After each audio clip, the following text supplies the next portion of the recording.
What if I told you there was a console so powerful it could replicate arcade games perfectly in 1987? A console so ahead of its time that developers used it as a testing platform. But it never left Japan. That's the Sharp X68000, and its story is just the beginning. Let's dive into the world of retro consoles that were too bold or too bizarre for the global market. The retro gaming world is filled with hidden gems, consoles that innovated, failed, or disappeared before most of us even heard about them. Some of these consoles were so unique, they remained exclusive to Japan, the birthplace of many gaming giants. These systems tell stories of cutting-edge technology, ambitious marketing, and sometimes complete miscalculations. In this video, we'll explore 10 fascinating retro consoles that never left Japan and uncover the reasons why they stayed there. 1. Sharp X68000, 1987. The Sharp X68000 was a technological marvel of its time. It wasn't just a gaming console, it was a hybrid computer capable of running arcade-perfect ports of games like Street Fighter II and Final Fight. It even had a modular design that allowed users to upgrade components, a concept decades ahead of modern gaming consoles. Its iconic twin tower design became synonymous with high-end gaming in Japan. The X68000 was incredibly expensive, costing 369,000 yen, equivalent to around $3,000 today. It was marketed as a luxury product for tech enthusiasts, rather than the average gamer. Its games were deeply tied to Japanese arcade culture, which limited its appeal overseas. Sharp likely never intended for this system to compete internationally, focusing instead on the niche domestic market. 2. NEC PCFX, 1994. NEC's PCFX was supposed to build on the success of the TurboGrafx-16 or PC Engine. Its vertical PC-like design was unique, and it emphasized FMV, full motion video, making its games look more like interactive anime than traditional 16-bit titles. Titles like Welcome to Pia Carrot and Graduation catered to fans of Japanese visual novels and anime. The PCFX was outdated on arrival, with no support for 3D graphics, a fatal flaw in the mid-90s, as consoles like the PlayStation and Nintendo 64 pushed the boundaries of 3D gaming. The system also leaned heavily into niche genres like dating sims and interactive dramas, which had limited appeal outside Japan. As NEC's gaming division struggled, the PCFX became a swan song rather than a new beginning. 3rd. Bandai Playdia, 1994. The Bandai Playdia was marketed as a family-friendly console, targeting younger audiences with its simple design and library of interactive anime-based games. Franchises like Dragon Ball Z, Sailor Moon, and Ultraman were the Playdia's main selling points, and its single-button remote controller made it easy for kids to use.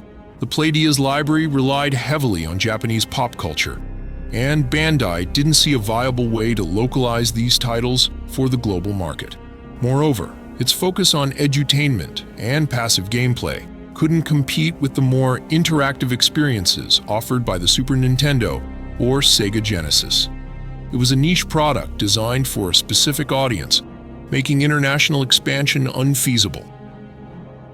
4. Casio Lupy, 1995. Casio stepped into uncharted territory with the Lupy, the world's first console specifically targeted at girls. Its most unique feature, a built-in thermal printer that allowed players to turn screenshots into custom stickers. The games focused on creativity, with titles like Anime Land and Paint and Sticker, where users could draw and design. The Lupy was both ahead of its time and too niche for a broader audience. It appealed to a very specific demographic, young girls, and lacked mainstream gaming appeal. Internationally, the gaming market was dominated by action and adventure titles, making the Lupy a poor fit for Western tastes. Casio likely recognized this and avoided expanding beyond Japan. Despite its failure, the Lupy is remembered fondly by collectors and as a quirky footnote in gaming history. 5. FM Towns Marty, 1993. The FM Towns Marty, released by Fujitsu, was the first 32-bit console in the world, preceding even the PlayStation. It was essentially a simplified version of Fujitsu's FM Towns PC. capable of playing CDs, running advanced games, and even using some PC software. Titles like Afterburner 2 and Splatterhouse showcased its capabilities. The FM Towns Marty was priced for enthusiasts, not average gamers, costing nearly 98,000 yen, about $800 today. Its library was limited, consisting mainly of PC to console ports.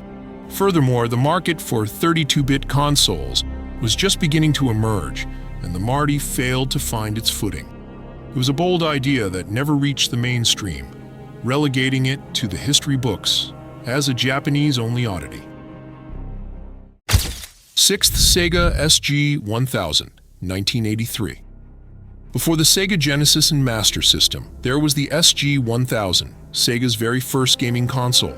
Released on the same day as Nintendo's Famicom, it played host to simple but charming games like Flicky and Girl's Garden. The SG1000 was a pivotal step in Sega's journey to becoming a gaming powerhouse. The SG1000 was overshadowed by the immediate popularity of the Famicom, which was more affordable and had a stronger launch lineup. Sega quickly pivoted its focus toward developing the Sega Master System for international markets, leaving the SG1000 as a Japan-only product. Despite this, the SG1000 remains an important piece of Sega's history. 7. Epoch Cassette Vision, 1981. The Cassette Vision, released 2 years before the Famicom, was one of Japan's earliest home gaming consoles. It featured unique cartridges with embedded hardware that essentially powered the games themselves, offloading work from the console. Games like Battle Vader and Baseball were rudimentary, but entertaining for their time. The Cassette Vision's technology was innovative but primitive, and by the time international gaming markets matured, it was already outdated. Epoch lacked the resources and infrastructure to compete with global gaming giants like Atari and later Nintendo. As a result, the Cassette Vision remained a uniquely Japanese product. 8. Bandai Pippin Atmark, 1996. The Bandai Pippin Atmark was an ambitious collaboration between Bandai and Apple. It aimed to be more than a gaming console. It was marketed as a multimedia device capable of running CD-ROM games, educational software, and even browsing the internet. Essentially, it was a stripped-down Macintosh built into a gaming system. Titles like Shockwave Assault and Gundam Tactics demonstrated its multimedia focus. Despite its innovative features, the Pippin was a commercial disaster. Its exorbitant price, 64,800 yen, about $600 at the time, and lack of compelling games made it unattractive to gamers. Additionally, its reliance on Apple's underpowered hardware limited its performance. While Bandai did attempt to sell the Pippin in the US, it only managed to ship around 42,000 units globally, most of which remained in Japan.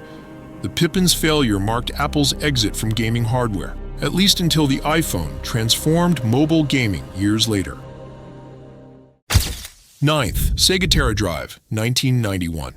The Sega Tera Drive was a unique hybrid, combining a Sega Mega Drive, called Genesis globally, with an IBM PC. Aimed at tech enthusiasts, it allowed users to play Mega Drive games, run DOS-based software, and even switch seamlessly between the two modes. Sega hoped the Tera Drive would bridge the gap between gaming and productivity. The Tera Drive was too expensive and niche for its time. Most gamers didn't want or need a gaming PC hybrid, and professionals weren't interested in buying a PC that also played video games. Sega's marketing failed to explain the Tera Drive's potential, and it quickly became a footnote in gaming history. Outside Japan, the concept of a hybrid gaming PC wouldn't gain traction until decades later. 10. Sony Hitbit MSX, 1983. The MSX was a standardized home computer platform developed by Microsoft Japan and several hardware manufacturers, including Sony. Sony's Hitbit line of MSX machines stood out for their sleek design and compatibility with iconic games like Metal Gear and Bomberman. The Hitbit wasn't just a gaming machine, it also offered productivity software, making it a versatile option for families. While the MSX platform gained some popularity in parts of Asia and Europe, it struggled to compete with more established PCs like the Commodore 64 in the West. Sony's Hitbit models, in particular, were primarily targeted at Japanese households, where they found moderate success. Outside Japan, the MSX standard faded into obscurity, leaving the Hitbit as a uniquely Japanese piece of gaming history. What do these consoles have in common? Each one was a bold experiment in gaming, pushing boundaries with new technology, design, or target audiences. However, they also remind us that success in gaming often depends on timing, market understanding, and execution. The Sharp X68000 was too expensive, the Casio Lupy too niche, and the Sega Tera Drive too ahead of its time.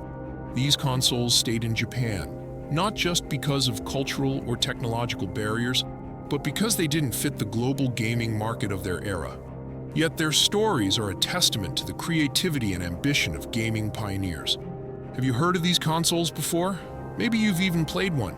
Share your thoughts in the comments. We'd love to hear your experiences with these hidden gems of gaming history. If you enjoyed this trip down memory lane, don't forget to like this video and subscribe to Gaming Rewinded for more retro gaming content.